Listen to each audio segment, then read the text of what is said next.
مولانا سجاد نعمانی کی مزید ویڈیوز دیکھنے کے لیے ہمارے چینل کو سبسکرائب کریں اور بیل آئیکن کے بٹن کو پریس کریں۔ الحمد لله وكفى وسلام على عباده الذين اصطفى أما بعد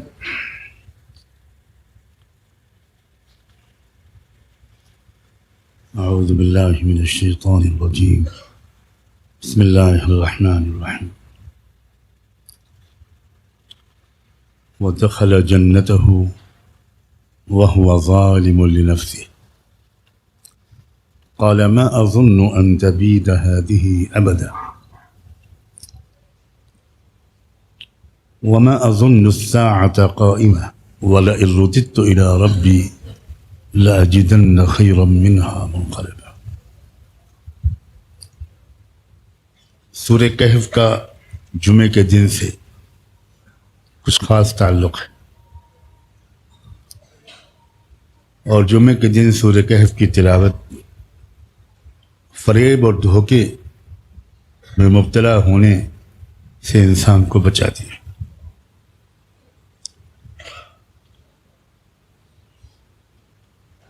وہ انسان بہت کامیاب ہوتا ہے جو دھوکہ نہ کھائے، جو کسی چیز کی حقیقت کو سمجھ لے، کیونکہ جیسا نظر آتا ہے اکثر وہ حقیقت نہیں ہوتی، اور جو نظر آئے اسی کو مان لینا، متاثر ہو جانا، اسی کو دھوکہ کہتے ہیں، متاع الغرور۔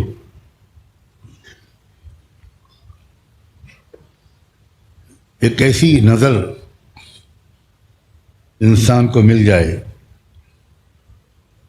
ایسی سمجھداری کہ وہ ہر چیز کی حقیقت کو سمجھ لے، دھوکہ نہ کھائے۔ ایسا انسان نہ گھریلو زندگی میں ناکام ہوتا ہے، نہ کاروباری زندگی میں، اور اخلاقی طور پر تو یہ انسان فرشتوں سے بہت آگے بڑھ جاتا ہے۔ ہماری بنیادی کمزوری دھوکہ کھانا ہے، فریب نظر۔ ہزاروں طریقے سے انسانوں کو اس فریب سے بچانے کے طریقے اختیار کیے ہیں اللہ نے قرآن میں، دھوکے سے بچانا، فریب سے بچانا، اور یہ صلاحیت پیدا کرنا ہر انسان کے اندر کہ وہ دھوکہ نہ کھائے۔ مقصد شریعت کا اور اسلام کا ایک بہت بڑا مقصد ہمارے اندر ایسی گہری سمجھ پیدا کرنا۔ چنانچہ جو طریقے اختیار کیے اللہ نے ہزاروں، ان میں کچھ کرداروں کی مثال پیش کی، کیونکہ انسان واقعات سے بھی سبق سیکھتا ہے، صرف نصیحتوں سے نہیں، بلکہ واقعات بہت کچھ سبق سکھاتے ہیں۔ چنانچہ دو انسانوں کا واقعہ سورہ کہف میں اللہ نے بیان۔ ایک بہت مالدار تھا،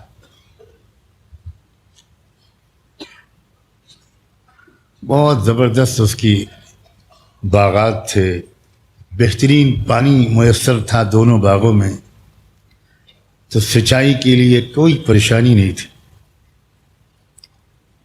وَكَانَ لَهُ ثَمَرٌ، اور خوب پھل آتے تھے باغات بھر بھر کر، اور آمدنی کے اور بھی ذرائع تھے اس کے پاس۔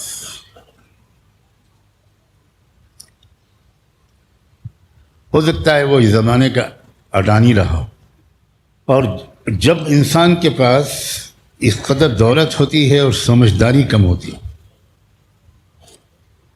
اور فریب نظر کی بیماری اس کو لگ جاتی، تو پھر آدمی بہت اتراتا ہے اور یہ سمجھنے لگتا ہے کہ بس میرے پاس تو کوئی مصیبت آ ہی نہیں سکتی۔ اور ایک عجیب قسم کی کیفیت اس کی ہوتی ہے غرور، گھمنڈ، بے فکری. وہ سمجھتا ہے کہ کبھی کوئی پریشانی، کوئی خطرہ میرے قریب نہیں آ سکتا. میں تو اس قدر ملینائر اور بلینائر ہوں. اور تاریخ کا یہ 100% گواہی ہے کہ جب کوئی انسان اترانے زیادہ لگتا ہے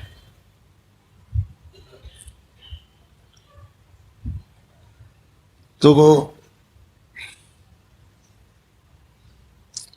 اس کا زوال شروع ہو جاتا ہے. چاروں طرف سے عجیب اسباب بنتے ہیں اور آدمی کے اچھے دن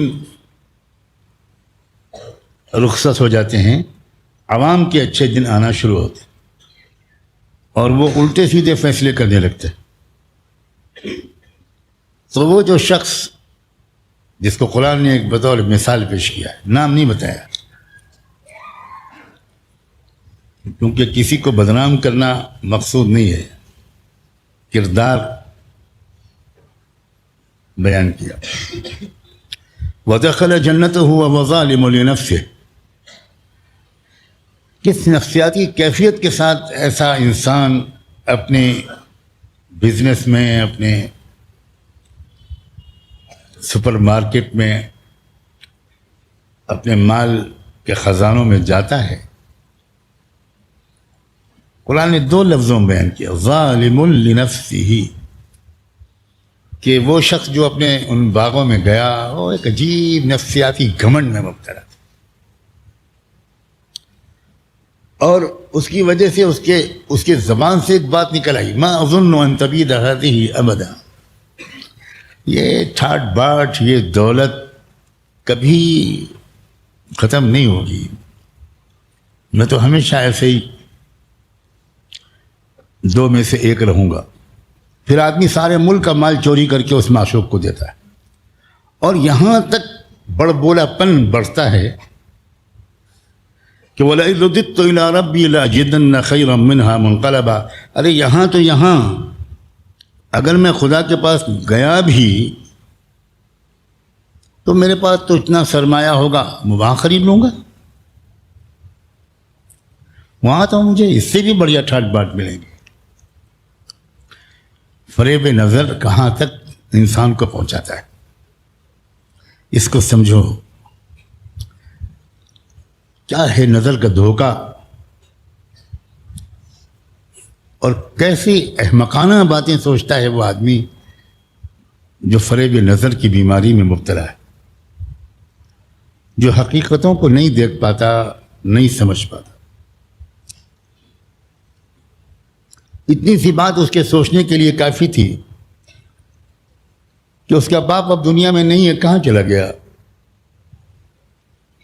اس کا دادا نہیں ہے، نانا نہیں ہے، تو مجھے بھی تو آخر دنیا سے کہیں جانا ہے نا، میں رہوں گا تو نہیں ہمیشہ. مگر جب انسان دولت کے گھمنڈ، طاقت کے نشے میں مبتلا ہوتا ہے تو اندھا ہو جاتا ہے. اور پھر کیا ہوا؟ سورہ کہف نے بتایا کہ ایسی زبردست آفت آئی کہ سب ختم ہو. یہ اچانک جو آفت مصیبت آتی ہے، افسوس یہ ہے کہ فریب خوردہ دھوکے میں مبتلا انسان یہ سمجھتا رہتا ہے کہ اچانک آفت میرے اوپر کبھی نہیں آئی. پچھلے 1 مہینے کے اندر 2-3 ملکوں میں ایسی بھیانک آفتیں آئی ہیں کہ سب کچھ تباہ ہو. ابھی کے واقعات ہیں. کیا ہوا مراکش میں؟ اللہ. کیا ہوا لیبیا میں؟ پورے شہر، پوری بستی الٹ گئی. جو باتیں قرآن میں ہم سنتے ہیں پچھلی قوموں کے بارے میں، وَجَعَلْنَا عَلِيهَا سَافِلَهَا، اپنی آنکھوں سے دیکھ لیا. اور پہلے تو جو واقعات کہیں پر ہوتے ہوں گے اس کو وہیں کے لوگ دیکھتے ہوں گے، اب تو پوری دنیا دیکھتی ہے، مگر دل پتھر ہو گئے ہیں، ان کو دیکھ کر عبرت کوئی نہیں لیتا، ان کو دیکھ کر توبہ کی طرف بہت کم لوگ دوڑتے ہیں، ان کو دیکھ کر یہ خیال نہیں ہوتا کہ بھائی وہاں ہو رہا ہے تو ہمارے ساتھ بھی ہو سکتا ہے۔ افلا يرون انهم يفتنون في كل عام مرة او مرتين، ہمارے ملک میں بھی ہوا، کیا ہوا ہماچل پردیش میں؟ اس ہماچل پردیش میں جہاں ڈنکے کی چوٹ پر کہا جا رہا تھا اتنے دن کی مہلت ہے، ایک مسلمان ہماچل پردیش میں دکھائی نہیں دینا چاہیے، سب مسلمان یہاں سے نکل جائیں۔ اور اسی ہماچل پردیش میں کیا ہوا، پوری کی پوری بستی الٹ گئی، وہ اتراکھنڈ جس کو دیو بھومی کہا جاتا ہے،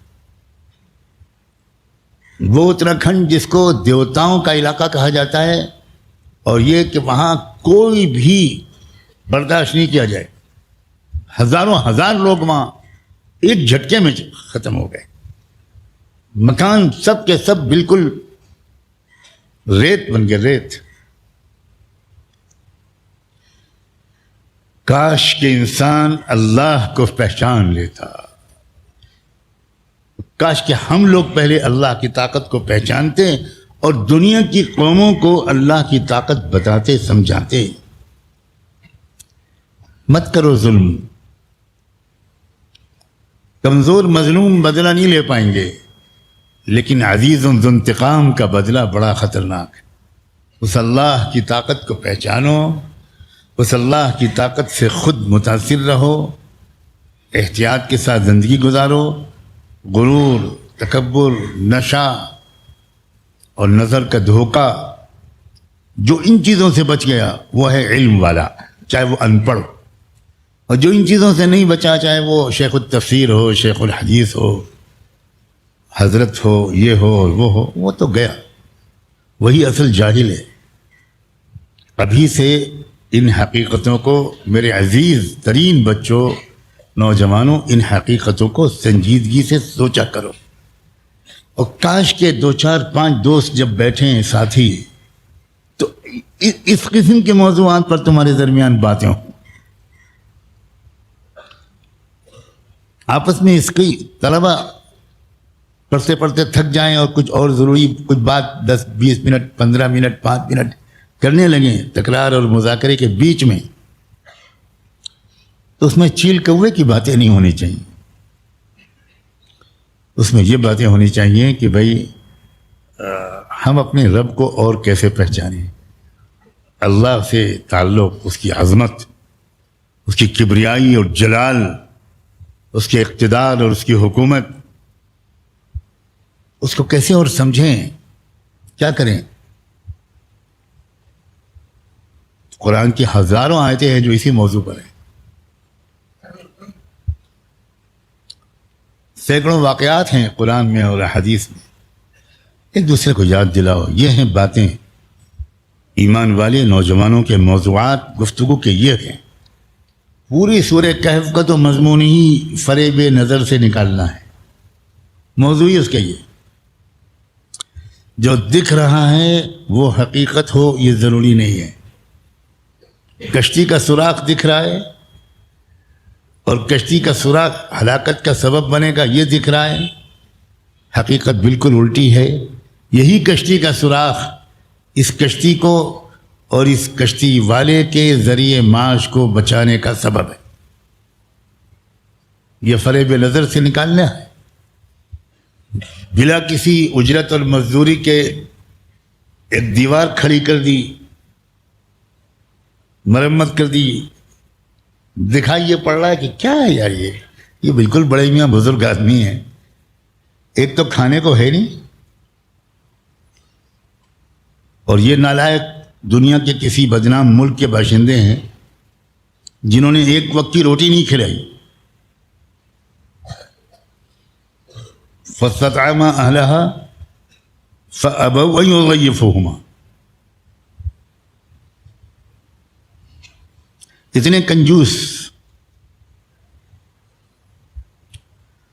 اور ان کنجوسوں کی یہ فی سبیل اللہ خدمت ہو رہی ہے کہ جناب خضر جو ہیں وہ دیوار ریپیئر کر کے کھڑا کر رہے ہیں. تو مدرسے کا طالب علم کہاں برداشت کر سکتا ہے یہ سب؟ چنانچہ حضرت موسیٰ نے ٹوک دیا، لو شئت لاتخذت علیہ اجرا. آپ بھی بڑے میاں، یہاں بھوک لگی ہے اور آپ فی سبیل اللہ خدمت کر رہے ہیں، رحمان فاؤنڈیشن کھولے بیٹھے. آپ نے کتاب المعاملات نہیں پڑھی؟ خدمت لی ہے تو اس کی اجرت لینی چاہیے تھی.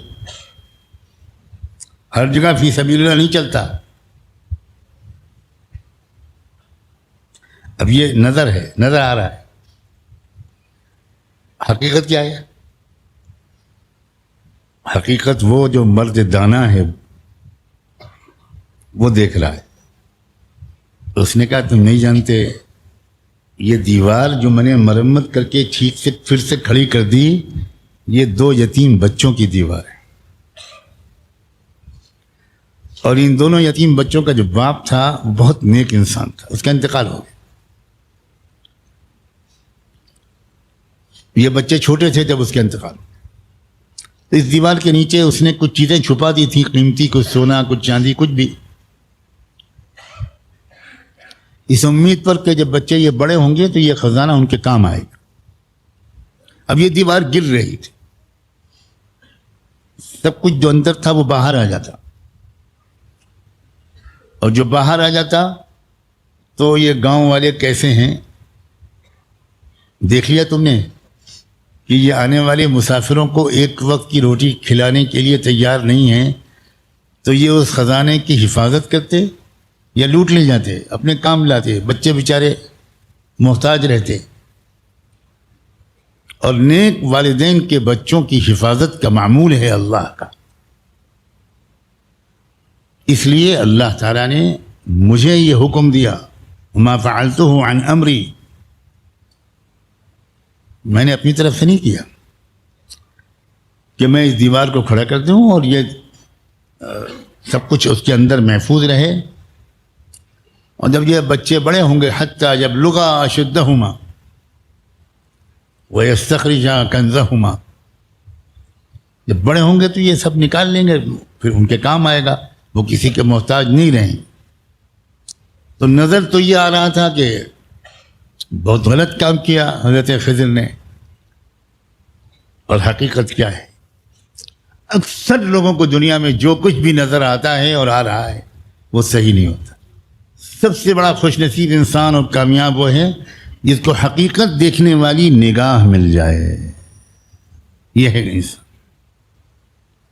کہ چیزوں کی حقیقت کو وہ سمجھ لے. اور وہ نظر جو چیزوں کی حقیقت کو سمجھ لیتی ہے، وہ نگاہ دل کے اندر ہوتی ہے.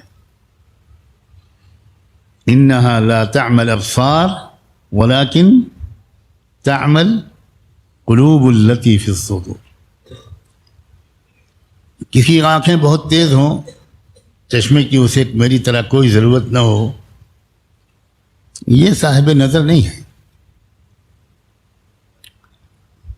اس سے بہت تیز نگاہیں تو کبوتر کی ہیں، چیل کی ہیں، باز کی ہیں، شاہین کی ہیں، بہت تیز نگاہیں. صاحب نظر وہ ہوتا ہے جس کی دل کی آنکھیں کھلی ہوئی ہوں، وہ ہے انسان کامیاب. اس کا ہر معاملے میں فیصلہ صحیح ہوتا ہے. اور یہ جو انسان کی روحانی اور دل کی نگاہ تیز ہوتی ہے، یہ گناہوں سے بچنے کے ذریعے ہوتی ہے، یہ تقوی کے ذریعے ہوتی ہے، کثرت ذکر کے ذریعے ہوتی ہے، اور اچھی نماز پڑھنے سے ہوتی ہے، شوق کے ساتھ.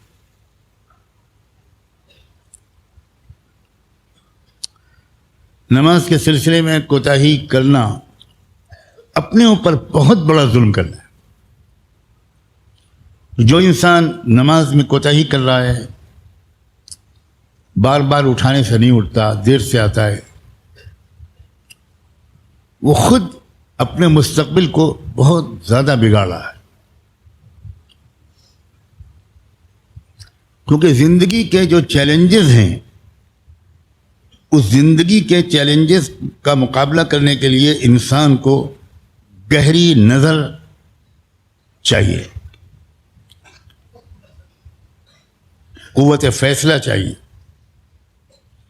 ہمارے بعض لوگوں نے علم کی تشریح یہ کرتے ہوئے کہا ہے العلم ہوا معرفت الاشیاء کما ہی. علم نام ہے اس چیز کا کہ ہر چیز کی اصل حقیقت کو انسان جان لے. تو کیا منع ہے؟ تو یہ جو چیز ہے نا، یہ زندگی کو کامیاب گزارنے کے لیے انتہائی مفید ہے. قدم قدم پر زندگی میں یہ مسئلہ پیش آتا ہے کہ یہ صحیح ہے، یہ غلط، یہ مکان مناسب ہے کہ نہیں، یہ محلہ مناسب ہے کہ نہیں، یہ رشتہ مناسب ہے کہ نہیں. چھوٹی سے لے کر بڑی بڑی چیزوں تک روزمرہ انسان کو فیصلے کرنے پڑتے ہیں، اور اکثر وہ فیصلے کبھی صحیح ہو ہی نہیں سکتے جب تک کہ انسان فریب نظر سے چھٹکارا نہ پائے. صحیح فیصلہ کرنا کامیاب زندگی کے لیے بنیادی چیز ہے. ہر قدم پر صحیح فیصلہ کر. لوگ دین کو دنیا سے الگ کر کے سمجھتے ہیں، اسی لیے سمجھتے ہیں کہ دین بہت مشکل ہے. کتنی بڑی غلطی ہے یہ. دنیاوی زندگی کو صحیح طریقے سے گزارنے ہی کا نام دین ہے. اور جو انسان نظر کے فریب میں سے مبتلا نہیں ہوتا وہ کبھی اپنے کو بڑا آدمی نہیں سمجھتا، کبھی نہیں سمجھ سکتا. ہزاروں لاکھوں لوگ دنیا میں اس کو بڑا سمجھیں، وہ اپنے کو بڑا کبھی نہیں سمجھتا، اس لیے کہ اس کے سامنے تو بڑائی کی حقیقت کھل چکی ہے. سوال ہی نہیں پیدا ہوتا کہ وہ اپنے کو بڑا سمجھے. اپنے کو بڑا صرف وہ سمجھتا ہے جو نگاہ کے دھوکے میں فریب نظر میں مبتلا ہوتا ہے، وہ اپنے کو بڑا سمجھتا ہے. سب سے بڑا فریب پوری انسانی تاریخ میں، سب سے بڑا دھوکہ جو دے گا اس کا نام ہے دجال. آپ سوچو کہ اگر سورہ کہف دجال کے دھوکے سے بچا لے گی تو معمولی دھوکوں سے بچانے کی کتنی زبردست صلاحیت ہوگی. اس دجال سے بڑا دھوکہ دینے والی طاقت کبھی دنیا میں نہیں آئی. اور سورہ کہف میں جب یہ تاثیر رکھی گئی ہے کہ جو سورہ کہف کی تلاوت کرے گا وہ دجال کے دھوکے میں بھی نہیں آئے گا. تو اس کا مطلب ہے کہ سورہ کہف میں کچھ ایسے مضامین ہیں، کچھ ایسی تاثیر ہے کہ وہ انسان کو فریب نظر سے بچاتی. کسی بھی صورت کے فضائل کا تعلق اس صورت کے مضمون سے ہوتا ہے.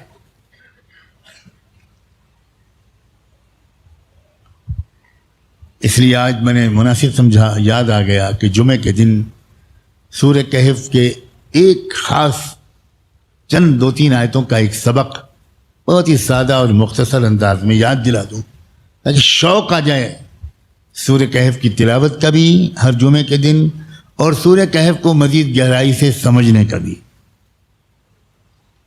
اللہ ہم سب کا حامی و ناصر ہو، ہمیں نیک توفیق سے نوازے اور ہمیں نظر کے فریب سے چھٹکارا دلائے. ہم ہر شے کی حقیقت کو سمجھنے والی نظر ہمارے پاس آ جائے، اور اہل نظر کے پاس بار بار بیٹھے بغیر کبھی کسی انسان کی نگاہ درست نہیں ہو سکتی. آخر دعوانا الحمدللہ.